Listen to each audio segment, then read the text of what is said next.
Hey everyone, welcome back to Edge of Entertainment. So 50 Cent just pulled off something absolutely wild. His Netflix documentary about Diddy isn't just making headlines. It's now being seriously considered for an Emmy. Yeah, you heard that right. The same 50 who's been trolling Diddy on Instagram for years just created what critics are calling one of the most important documentaries of the year. This is the kind of Hollywood plot twist you literally cannot make up. Let's break down how we got here, what this means for everyone involved, and why this documentary is changing the conversation around celebrity, accountability, and true crime in entertainment. Before we dive into the Emmy buzz, we need to talk about the history here, because it makes this whole situation even more incredible. 50 Cent and Diddy have had this ongoing rivalry that's been simmering for literally years. It's not the violent, dangerous kind of beef that hip-hop sometimes sees, but more like this constant war of words, subliminal shots, and social media trolling that 50 has absolutely mastered. Curtis Jackson, better known as 50 Cent, has never been one to hold back on social media. The man has built almost a second career out of his Instagram presence, clowning on everyone from Ja Rule to Floyd Mayweather. But Diddy became one of his favorite targets over the years. And here's the thing, when the allegations against Diddy started surfacing, when the lawsuits began piling up, when Cassie came forward with her lawsuit detailing years of alleged abuse, 50 didn't just make jokes. He saw something bigger. While other celebrities went silent or posted careful, lawyer-approved statements, 50 Cent announced he was making a documentary. People initially thought it might be another trolling move, right?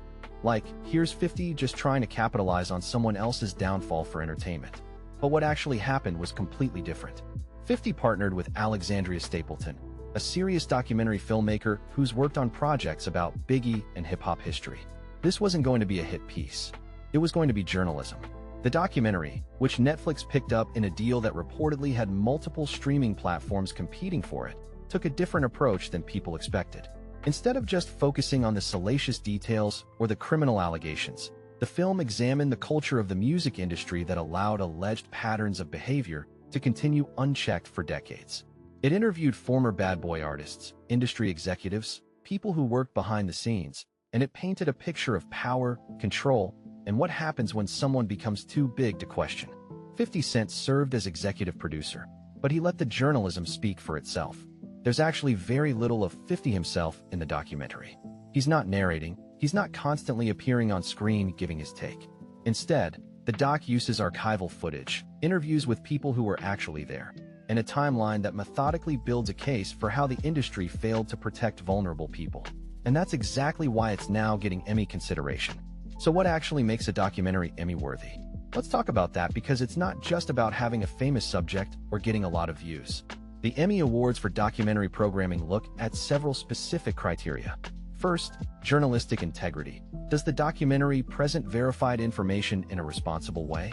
Second, production quality. Is the filmmaking itself excellent, from cinematography to editing to sound design? Third, cultural impact. Does this documentary contribute something meaningful to public discourse? This Diddy documentary checks every single one of those boxes. The journalistic standards are high. Every claim is sourced. Every interview subject is properly contextualized, and the filmmakers clearly did their homework. The production value is Netflix-level quality, which means top-tier everything. But it's that third category, cultural impact, where this documentary really stands out. We're living in this moment where the entertainment industry is being forced to reckon with power imbalances, with abuse that was covered up or ignored, with systems that protected perpetrators instead of victims. This documentary arrived at exactly the right moment to contribute to that conversation. It's not just about one person. It's asking bigger questions about how the music industry operates, about who gets protected and who gets silenced, about the price of fame and success. Critics have compared it to Surviving R. Kelly in terms of its impact and the way it shifted public conversation. Film review aggregators have it rated in the high 80s and low 90s out of 100. Variety called it unflinching and necessary. The Hollywood Reporter said it sets a new standard for celebrity accountability documentaries. These aren't publications that hand out praise lightly, especially not to projects executive produced by someone known more for Instagram trolling than documentary filmmaking. Now let's talk about the Netflix factor here, because that's huge. Netflix has completely changed the documentary game over the past several years. They've turned documentary series into major cultural events. Think Making a Murderer, Tiger King, The Last Dance. They figured out how to make documentaries that are both critically acclaimed and massively popular with general audiences. When Netflix acquired the rights to this Diddy documentary, they didn't just buy a piece of content. They bought what they knew would be a conversation starter, a trending topic, something that would dominate social media and news cycles. And they were right. Within 24 hours of release, the documentary was the #1 trending title on Netflix in the United States. Within a week, it had been watched in over 60 countries. But Netflix also brought their awards campaign machinery to this. They know how to position documentaries for Emmy consideration. They've won documentary Emmy Awards before with projects like American Factory and The Social Dilemma. They understand the voting process, they understand the Television Academy, and they're clearly putting their full support behind this project for award season. The streaming platform has been running special screenings for Television Academy members, hosting Q&A sessions with the filmmakers, and positioning this as not just entertainment, but as an important piece of cultural journalism. That kind of institutional support makes a massive difference in awards races. The public reaction to this documentary has been absolutely intense. Social media exploded when it dropped, with hashtags trending for days. But what's interesting is how the conversation evolved. Initially, people were watching for the drama, for the revelations, for the celebrity gossip aspect. But as more people watched, the conversation shifted to bigger questions. People started talking about their own experiences in various industries, about power imbalances they'd witnessed, about times they'd seen bad behavior get excused because someone was too successful or too important to hold accountable. The documentary became a jumping-off point for a much larger cultural conversation about accountability, about believing victims, about the systems that need to change. Obviously, Diddy's legal team has pushed back against the documentary, calling it biased and one-sided. But the filmmakers stand by their work, noting that they reached out multiple times for Diddy's participation and perspective. The documentary includes that information. They're transparent about the fact that he declined to participate, which actually strengthens the journalistic credibility. Other celebrities have been mostly quiet about the documentary publicly, but behind the scenes, industry insiders say it's all anyone is talking about. Some artists have reportedly reached out to the filmmakers to share their own stories, not necessarily about Diddy specifically, but about the broader culture the documentary examines.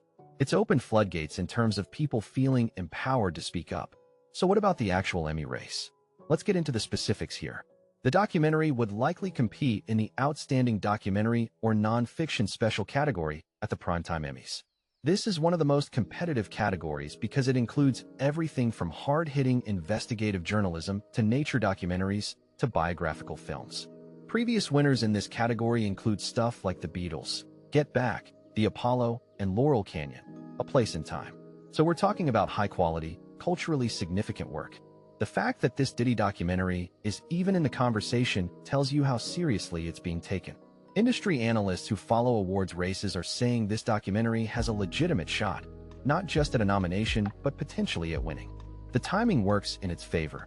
It was released at the right point in the eligibility window. It stayed in public consciousness, and it addresses themes that are clearly important to voters right now.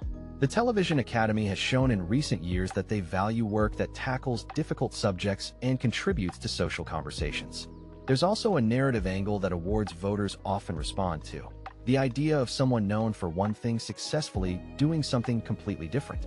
50 Cent transforming from Instagram troll to executive producer of serious journalism is exactly the kind of redemption or evolution story that resonates with voters. But it's not guaranteed. The documentary faces competition from other heavyweight projects, and there's always the question of whether some voters might dismiss it because of 50's involvement or because the subject matter feels too tabloid adjacent. Awards voting is unpredictable, and until the nominations are announced, nothing is certain. So what does all of this mean going forward? First, for 50 Cent personally, this is a massive credibility boost. He's been building a television and film empire with shows like Power and BMF. But this documentary proves he can do more than just entertainment. He can produce important, award-worthy journalism that opens up entirely new opportunities for him as a producer and media mogul. For the documentary filmmaking world, this shows that you can tackle difficult, controversial subjects about living public figures and do it responsibly while still making something that connects with mass audiences. That's a tricky balance, and this project pulled it off. For the industry at large, this documentary is part of a larger reckoning that's been happening for years now. Every time one of these projects comes out and gets this level of attention and acclaim, it makes it a little bit harder for bad behavior to stay hidden. It empowers more people to speak up, it makes institutions take complaints more seriously, and it shifts the culture toward accountability. And for Netflix and streaming platforms in general, this reinforces that documentaries are not just prestige projects or Oscar bait. They're legitimate cultural forces that can drive subscriptions, create buzz, and win major awards. Expect to see more platforms investing heavily in this kind of programming. The Emmy voting timeline means we won't know about nominations for a few more months, and the actual ceremony is later in the year. But the fact that we're even having this conversation, that a documentary executive produced by 50 Cent about Diddy is being seriously considered for one of television's highest honors, tells you everything about how much the media landscape has changed. This is a story about rivalry, about journalism, about accountability, about the evolution of hip-hop culture, and about how documentary filmmaking can shape public conversation. Whether it wins an Emmy or not, this documentary has already made its impact. It's changed how people think about power in the music industry, it's elevated important voices, and it's proven that entertainment and serious journalism don't have to be mutually exclusive. That's it for today's deep dive, everyone. What do you think? Should this documentary win an Emmy? Do you think 50 Cent has successfully reinvented himself as a serious media producer, or is this a one-time thing? And what other stories do you think deserve the documentary treatment? Drop your thoughts in the comments below. If you enjoyed this breakdown, smash that like button and subscribe because we're covering all the biggest stories in entertainment, music, and pop culture. Hit that notification bell so you never miss an upload. Thanks for watching, and I'll see you in the next one.